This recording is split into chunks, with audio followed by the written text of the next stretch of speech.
Gaï Jean-Pierre Momba Etumba. Nazali, un des premiers opposants de Mobutu en Belgique, après avoir dirigé la GPR Belgique avec les autres, c'est-à-dire Paul Bandouma, Dr Jean-Pierre Follet, Oscar Soukama, Ileka, Boindombe, etc.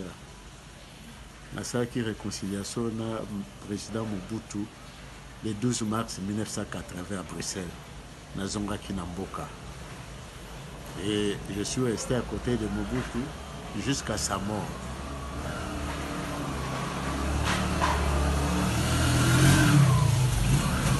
Jeudi le 15 mai 1997, na camp Tchatchi, à 17h heure locale. Marshal Mobutu a bengisaki ngai na bandeko mibale ayambaki biso ezali Papa Sokoni Louis, ancien secrétaire particulier et confident ya Patrice Lumumba, na professeur Djembi Mwembo, ancien directeur na biso na francophonie na Paris. Ayambaki biso misato jeudi le 15 mai 1997. Tango ayambi biso tosololi na ye et puis abengi ngai pembeni ayebisi nga boye albi makambo nyonso oyebisaki nga esalami, yo oza prophète, soki nayokaka yo nde nasukaki bonke, me nabengi yo awa mpo natikela yo makambo nakotikela yo soki nakufi, il faut zila 15 ou 20 ans après ma mort obimisa makambo wana, komeka kobimisa mo sikoyo te mpo bakoboma yo. Makambo yango ezali nini? Marshal Mobutu alobi na ngai, omoni ndenge tovandi awa, mindele basi basali partage ya Zaïre. Nga natuni nga bi partage ya Zaïre ndenge nini? Bongo ba pays mususu ya Afrique. Alobi mindele bana tina na mboka wana te. Baza kosala partage ya Zaïre parce que Zaïre ezali terre promise. Moïse oya Bible abungaka nzela ya kobima na mokili mosusu. Moïse s'était trompé de chemin.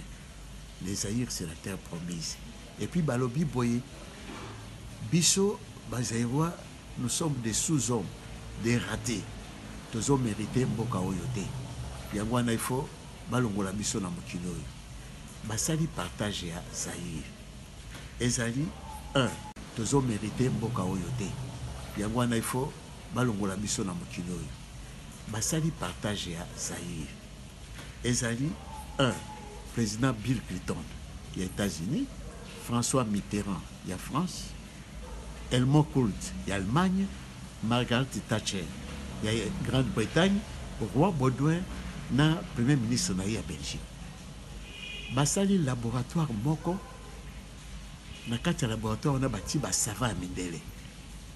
Bango, bazali mosala bango pour étudier comment ndenge nini bako réaliser projet na bango wana. Bon, place laboratoire wana ezali eyebani nanu te.